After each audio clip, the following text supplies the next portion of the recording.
بسم اللہ الرحمن الرحیم۔ کل کی قسط میں ہم نے پڑھا تھا کہ جب عبد المطلب نے خواب میں دیکھا، ان سے ایک آدمی نے کہا کہ آپ زمزم کو کھودیں، تو عبد المطلب نے کہا کہ زمزم کیا ہے؟ تو اس بندے نے، جو شخص اس کو خواب میں آیا، اس نے کہا کہ وہ پانی کا ایک کنواں ہے جس کا پانی کبھی نہیں ٹوٹتا اور نہ کبھی ختم ہوتا ہے، کم ہوتا ہے، بے شمار حجاج کو سیراب کرتا ہے۔ اور پھر اس جگہ کے کچھ علامات اور نشانات بتلائے کہ اس جگہ کو کھودو۔ اس طرح بار بار دیکھنے اور نشانات کے بتلانے سے عبد المطلب کو یقین ہو گیا کہ یہ سچا خواب ہے، یعنی جو سچا ایک خواب ہوتا ہے یہ وہ ہے۔ عبد المطلب نے قریش سے اپنا خواب ذکر کیا اور کہا کہ میرا ارادہ اس جگہ کو کھودنے کا ہے۔ قریش نے کھودنے کی مخالفت کی، مگر عبد المطلب نے مخالفت کی کوئی پرواہ نہ کی اور اس جگہ کو کھودنا شروع کیا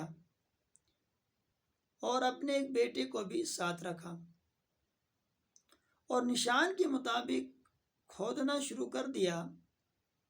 عبد المطلب کھودتے جاتے تھے اور جو ان کا بیٹا حارث مٹی اٹھا اٹھا کر پھینکتے جاتے تھے۔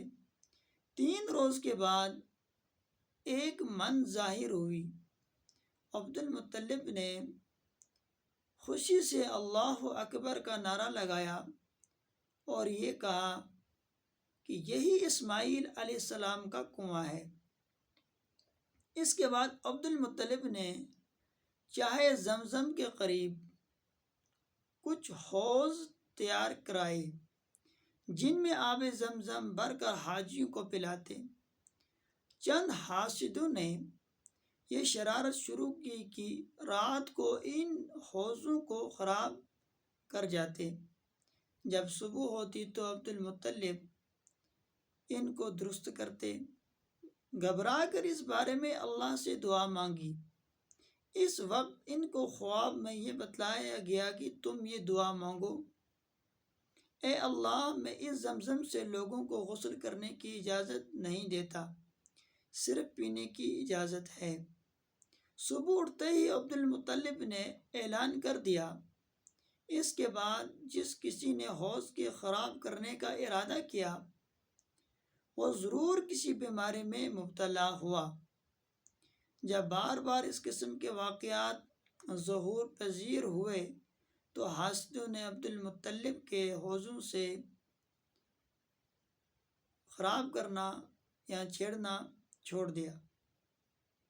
انشاءاللہ عبد المطلب کی ایک نظر تھی، وہ کیا تھی اس کے متعلق انشاءاللہ کل کے پروگرام میں بات ہوگی۔